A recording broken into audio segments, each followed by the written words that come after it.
Hi again then guys, and welcome to of course another speed tune for Gran Turismo Sport. And moving through some of the most popular options for top speed racing, the next obvious choice after the Enzo is a Supra. A ton of people loved using the Supra for top speed racing in GT6.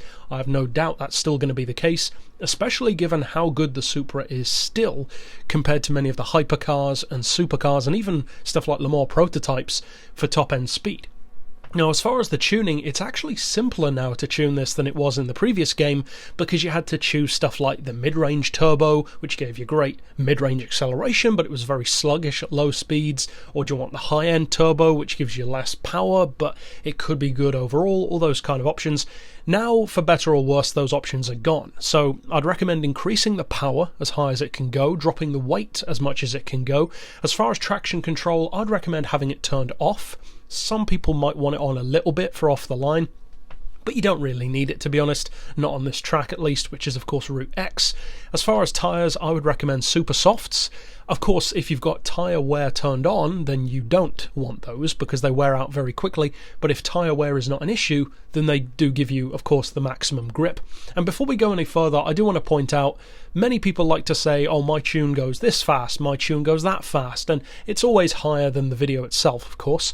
That's fine, good for you, because these tunes, as I've said before, are not designed to be the fastest in the world. They're designed to give people who cannot tune quite as well a chance to still keep up with the pack, and also to show them what kind of things you need to do to make a fast car, so that you can apply it to other ones and put your own spin on it as well. Kind of like a canvas that you can work from, instead of somebody saying, oh, you need to do exactly this and exactly that.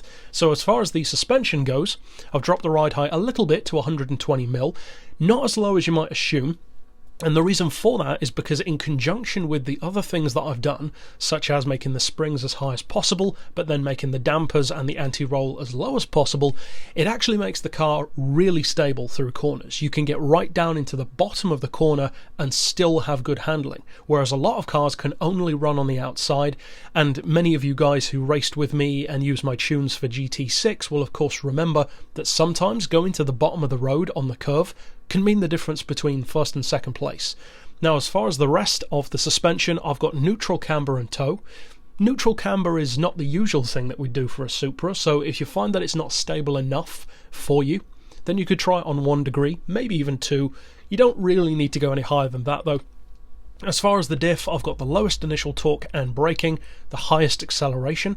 You could put the braking up as well if you want to. Again, try it out, see what you prefer. And as far as the gearbox, which is of course pretty much the most popular and most important part of this kind of tuning, you want the fully customized transmission. I've gone for an auto setting of 174 miles per hour.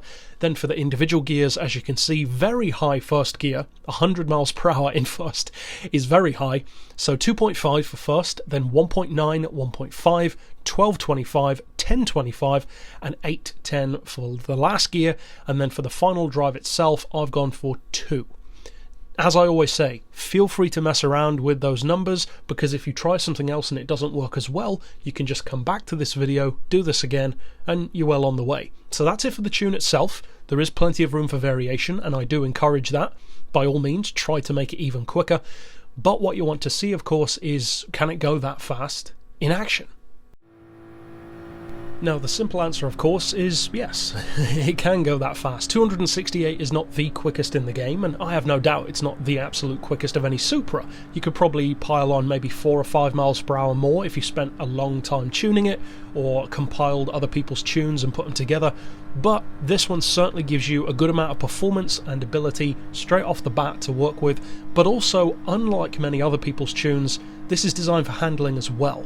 Now, it's not a circuit car, so don't try and take it around the Nordschleife, but it's designed to have good handling through the curve, not just straight line speed. And that's where a lot of people forget you need to have handling as well, because if the handling is bad, it doesn't matter how fast you are in a straight line, because if you can't take the corner or you just spin out immediately, then it's no good except for being a drag car. Whereas this is a drag car and a top speed racer. In terms of lap time, it's one of the quicker ones that I've done. I've compiled a few of these tunes so far, and this is one of the better ones. And also the fact that it's not a hybrid helps out a lot. Now, as you can see from the cruising speed, the red line is nowhere in sight.